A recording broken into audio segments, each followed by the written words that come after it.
welcome to today's Quinoa podcast today, everybody. Everybody's rushing around. I've just literally got here. So, yeah, I've been to the hairdressers, you can tell. So, for people on YouTube, hi. For everybody on the podcast audio platforms, hi. We've got Sarah-Jayne today with us. She's a life coach. How are you doing, Sarah? Hi, I'm very good, thank you. And hello to everyone that's listening, watching. I'm very excited to be here today. So really excited to get this interview because I know the last one had a lot of technical difficulties. So I'm really excited to kind of get your kind of views on life coaching and how you got there. So do you want to kind of introduce yourself and tell everybody how you kind of got where you got in life coaching? Yeah, so my background is education. I've worked within it. I go in and out, whether that's me studying for I've lost my mind, so I'm going to start again. Apologies, guys. Going all blank. I went on a little daydream there. So yeah, my background is I work with young people with special educational needs, behaviour, but I also am obsessed with learning myself. So I've gone to uni a couple of times just out of sheer passion to learn new things. I've also travelled a lot, which has kind of then become like a hamster wheel, so to say. And then it was like, right, okay, what do I actually want to do? I love serving people. And I want to really give something back. And every route I was looking down, I was like, there's so much red tape, there's so many rules. And I was introduced to life coaching, which I think, and I keep using the word magic at the moment, there's a real magical aura around the whole practice because it is about the client, about them exploring who they are. And it's just to have the training in how to listen and communicate authentically has just been a real experience that I've gained so much out of personally, but also the clients that I work with. You just see these light bulb moments. You're like, wow, like I get the pleasure to work with individuals who we have no idea what direction it's going to take, and we just get to explore. So a lot of toing and froing prior to becoming a life coach, but I've actually cut the cord with a lot of my past. I've decided to take the leap, become a businesswoman, and serve people powerfully. So I hope that gets the message across. That's absolutely fantastic. How did you manage to, when you say cut the cord, that's something that so many people have problems with. How do you do it? Yeah, I mean, I have to admit, it's taken me a long time.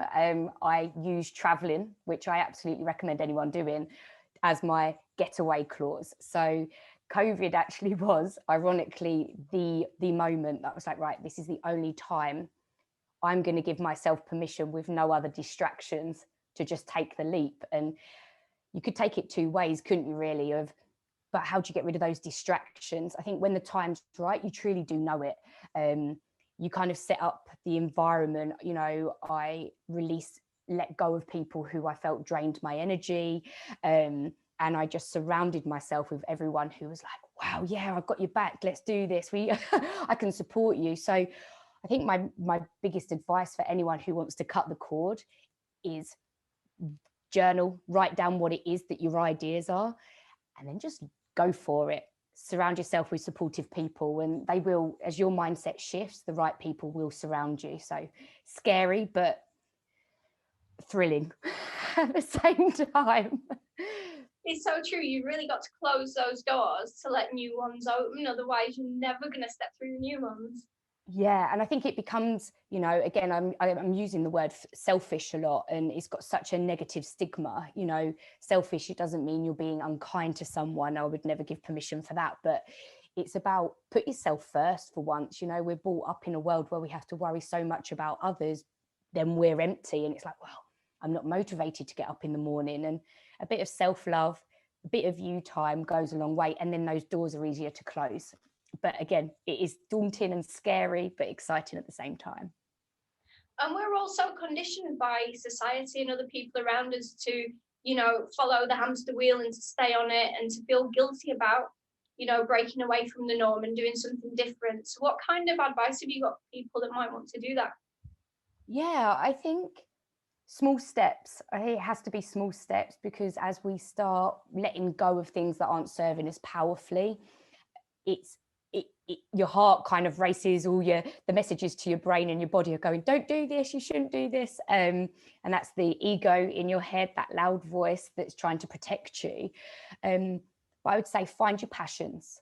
Once you know your passions, whether that's nature, whether that's learning, whether that's serving others powerfully, get them and then say, right, what can I do today to start moving towards that bigger picture, that ideal? And, you know, I've only been able to do this journey, and I'm sure you've been in the situation, because I've got support to do it.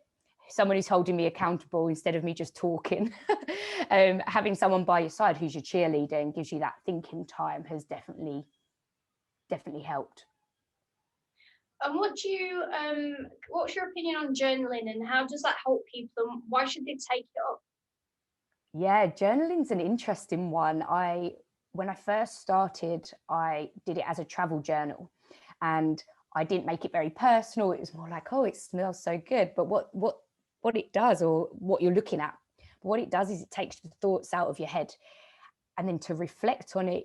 You know, 5 years now I've been journaling pretty much every day, and it's that beauty that you realize that you start living what you're writing, and and letting go of things. And I've only just looked back at them, and you're like, wow, I said I wanted to set up a business so long ago, and wow, I'm doing that now. And it's just a way to release energy. You know, as a child or working with children, you get taught to put things down, screw them up, and get rid of them, you know. And I think as adults you should do that. Get rid of your thoughts, and then your authentic voice comes through. So even if it's an image, even if it's one word, get yourself a journal, get yourself a pen, and before you get out of bed, you know, just sit and give it a go. Like, no one has to see it. Even if you go, this is rubbish, you know, for the next 10 days, eventually you will write more, and it's about trusting the process. So 100% recommend it.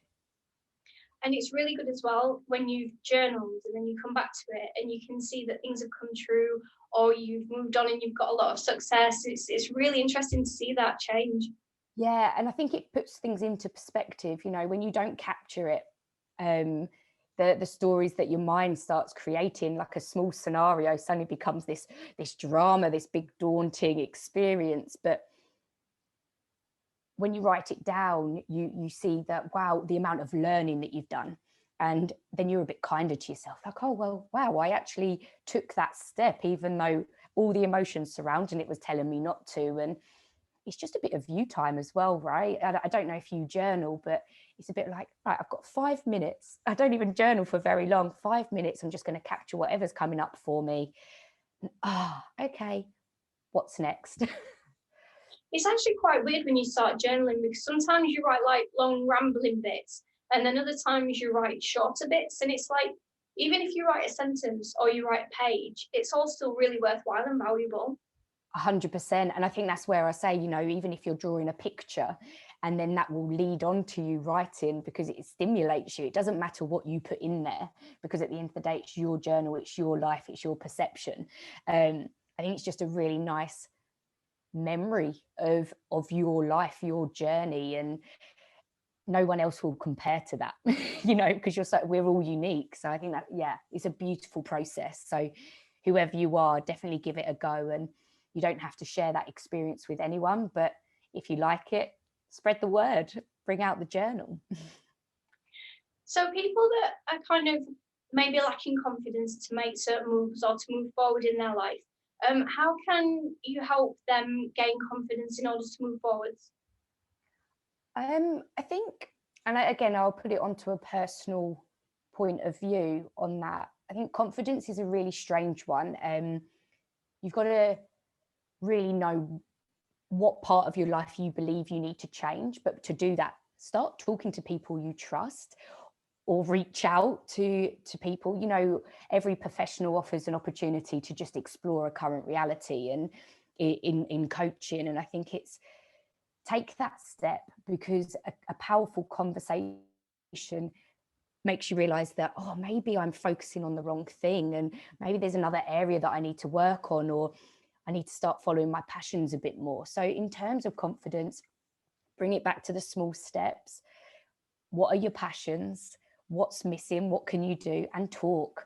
I think, you know, there's all this information out there now, but reach out to us and say, look, this is what's going on in my life.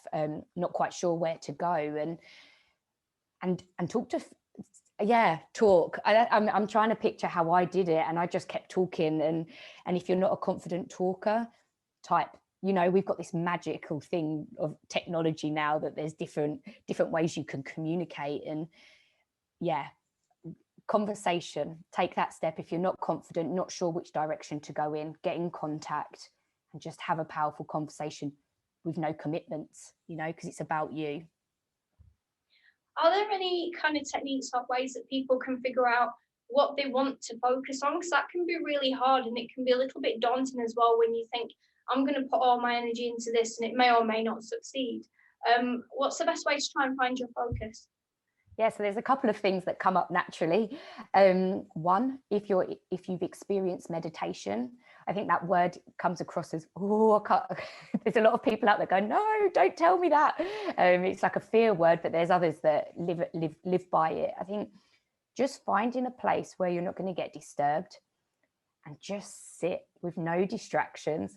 Again, I like saying, have a pen and paper with you and close your eyes. Play some music if you really want to, or if you're outside, let nature, if you've got greenery, do its thing, and ask yourself, what is my passion? Ask that question. What do I want out of life? And then deep breaths, breathing in, and just sit there, whether it's 5 minutes, and then when you come round, write it down, because the answer will come up. Just go in with a really strong intention to say, what do I want out of life? What is my passion? What do I desire? And then read your journal back, or read that piece of paper back and see what comes up. And if you've not meditated before, what's the best way to get into it? Because it can be really hard just to sit there with yourself, with everything going through your head and thinking, oh my goodness, I'm not meditating, I'm not doing it right. Yeah, I think with meditation, you can, you've got the mindfulness walk-in. So even if you take it back another step and go mindfulness walk-in and just start paying attention to the natural sounds that are around you. We live in a very busy world and we don't pay any attention to what's actually happening in the present. So, just go for a walk and just be aware of the cars driving past, the breeze of the trees. And then when you feel confident that you're doing that, just bring it down to a minute, find a quiet space and just sit with your eyes closed and focus on the breath. Now, it is really natural to have the voices come in and out of your mind. And I think that's really important to say that you can't just shut them out. So it's a case of acknowledging them and going, thank you. I say to a lot of my clients, thank them for coming in, letting them know that they're there and that you're paying attention, but actually you're focusing on the breath right now. I think just slow breathing, eyes closed, find a comfy spot. Don't put pressure on yourself. We already have a lot of pressure, right? And how can a life coach help somebody with their general life and goals and everything like that? Yeah, again, each of us come with a different approach. So again, I can only talk on my behalf. But it's about taking on the bigger picture. For me, it's that first session is all about who are you and what is your current reality, and that happens through discussion and powerful questioning and listening. And as that journey unravels, you realize the answers are within, and the noise suddenly disappears, and it's like, wow, this is what I truly want to go for. A vision is created. What barriers could we potentially be facing? And it's like, right, okay, are we ready to challenge them? I'm very much about habits and behaviors.